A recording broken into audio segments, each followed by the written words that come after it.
And welcome back into Cullman Today. And of course, I'm Debbie Wood along with Colonel Cullman is with us this morning.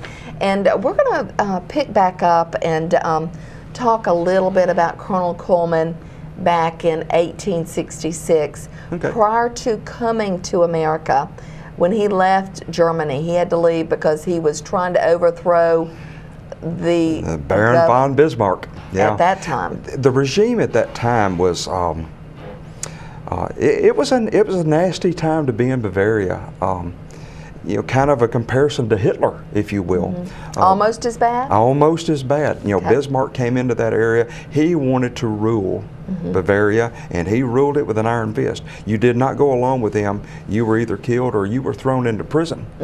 Well, you know, the colonel during this period of time, his dream was to set up this democratic government in Bavaria. That's really what he wanted. Wow. And Bismarck wasn't going to have that. Wasn't going. So during this second revolution, Bismarck was coming into power. He had a very large, forceful army that what got into the colonel's mind that he could overthrow them, I'm not sure. But he was trying. He was trying. He was and he trying. probably had helpers too. I He would did. imagine. He had a large lot. following in the southern part of Bavaria. But you know, he dynamited a train that the Baron was supposed to be on. Well, the Baron missed the train. Wow. Well, he killed a bunch of hogs. That was it. Bismarck found out Cullman was responsible for it, put a price on his head. You know, and can you imagine, you know, you go back home, you got your wife, you got your kids there. You know that if Bismarck catches you, he's going to hang you. Sure. Can you imagine, you know, sneaking away in the middle of the night, how that must have felt? And leaving your family. Leaving you know them. he didn't want to do that, but he had to. also knew that Josephine's parents were relatively well off. Right. And they would take They care would of he kind of thought, okay, they'll leave her alone. You know, they really want me, Right. not them. Right. And did they? Did they leave her They and the pretty children well alone? left her and the Okay. children alone, yes. See, and then yes. he left from there and went to England and traveled. And the reason that he didn't want to come straight to America was because of the Civil War. That's right. The whole time that he was traveling around Europe, you know, he's still formulating this idea of this democratic government How am I gonna in do this? Bavaria. Civil War was going on in the United States. Right. He knew, well, everybody kept telling him, you know, democratic government wants you to go to America. Sure. He knew if he came during that period of time that foreigners were always put at the front of the line. Right. He had already fought 2 revolutions. He didn't want to the go there last again. thing he wanted to do was get in the middle of another war. And how old was he at that time? He was in his early 40s. Early 40s, so still The fairly late young. 40s is when he came to this country. Waited for the Civil War To end. Came to America around 1866. Then. Okay. You know, okay, it's all died down. Right. So he thought. Or so he thought. And came in, of course, came in through the north. Right.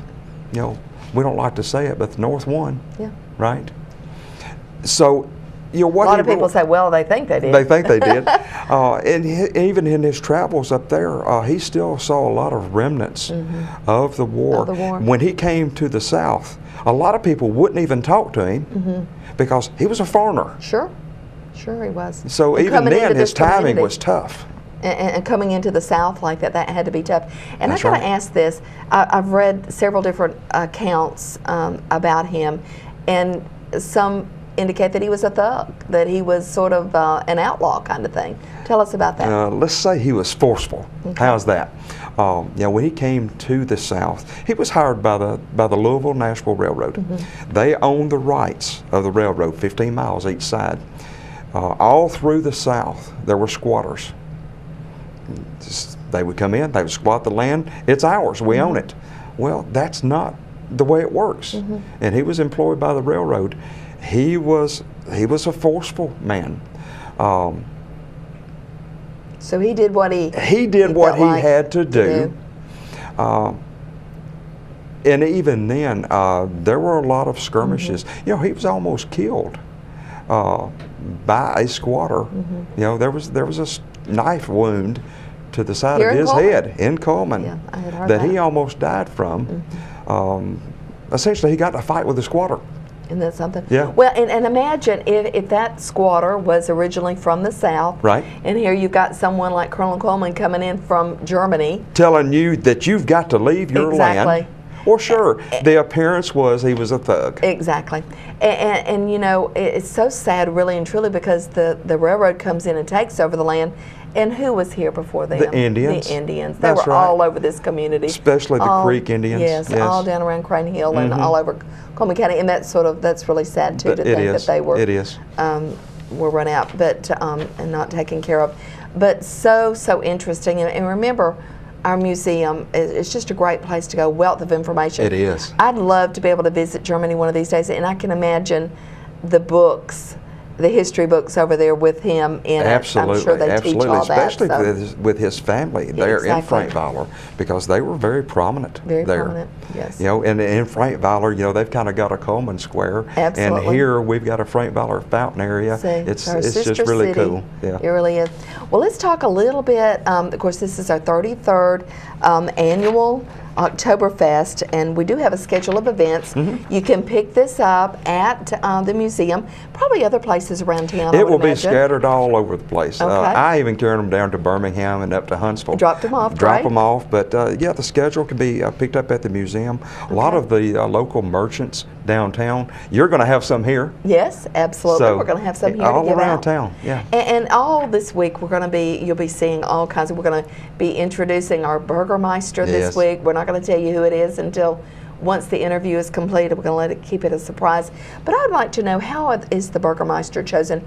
Do you need to have a German heritage? You do not. The Burgermeisters it's chosen by nomination. Okay. Let's call it that. For example, I was the Burgermeister in 2001. I was approached by someone in town and asked, would you consider being the Burgermeister? Right. So whoever you nominate, they have to accept that nomination. That nomination is then submitted to the Oktoberfest Executive Board in writing, and the Executive Board then submits that nomination to the Oktoberfest Committee. Okay. Now, we generally have several nominees. Right. 4, 5, sometimes 7, 8. Right. To choose And from. then the Oktoberfest Committee votes on who they would like to be Burgermeister. Okay. Great. And once that vote is completed, then the winner of that vote is asked again, would you like to be our Burgermeister? And then if they accept, then they're the Burgermeister. And of course, they've got the great outfit. We love those outfits. I've seen last year, I saw so many of the outfits, the dirndls, and I love the ones that are 3/4 length and all the beautiful bright colors and they the won't let me embroidery. wear those. They won't let you. I was going to say, Larry, wouldn't you look better in your brown suit. Absolutely. I'll put little barrettes in my beard one year. How's well, you that? could do that. I would do that. You could do that. But let's talk a little bit about Miss Oktoberfest too, because all the fair queens are invited to participate. And how is it chosen? I know the pretzel is a big part of it, or is it? Well, it is all the fair queens, the representatives from each high school, plus a teacher nominee from St. Bernard. Okay. Because they don't participate in the fair pageant. Right. But they still do. We invite them to send a young lady to participate in this Oktoberfest. Okay. Now, for several years, you're absolutely right. We had a pretzel and a cupcake. Right. One that's year, the old way of that's doing the old way of doing it. But you know, one year we just made our cupcakes just too moist. Too moist. And the pretzel kind of got all mushy inside the cupcake. Right. Well, what I do is I pass out all the cupcakes. I get the crowd into it, and I get them to count 1, 2, 3, take a big bite. Right. Well, all of them took a big bite, but nobody said anything. I said, okay, take another bite.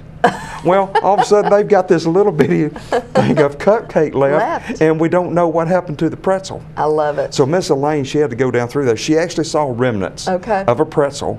Okay, you're the winner. So wow. So no more of that. No, that got too close for because I'm standing up there trying to figure out which one of them won. Right. What I do now is I squirt chocolate pudding inside of a white cupcake. Great. And then put a little icing over the top of it. I've got this big baker's syringe. I fill that thing full. Carl Cullman bakes the cupcakes. I bake the cupcakes. How wonderful That's is right. that? So when they bite into it, there is not a question which one has chocolate pudding. Matter of fact, we do an interview now. Okay. Just to give the girls the opportunity to sit around and ask us questions. Right. We get to ask them some questions. You know, do you think this would be fun? And one of the interview questions is, are you allergic to chocolate? I love it. I love it. You need to know that, don't Well, you? and what am I going to do if one of them says yes? Yes, exactly. You're going to have to change up. Miss Jelly. Peyton, You can Miss do Peyton jam. last year, Peyton Palmer. she said, I'm not allergic to chocolate, but I don't like it. How about that?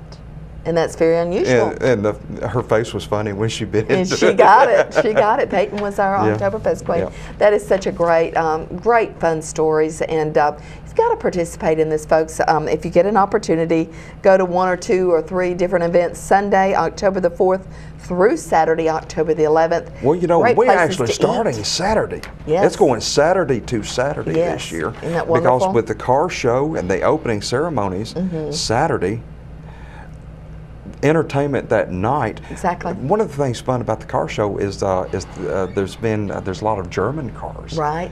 Oh, see? Oktoberfest. Yeah. Okay, German cars, and then of course we have the Miss Oktoberfest selection. Right.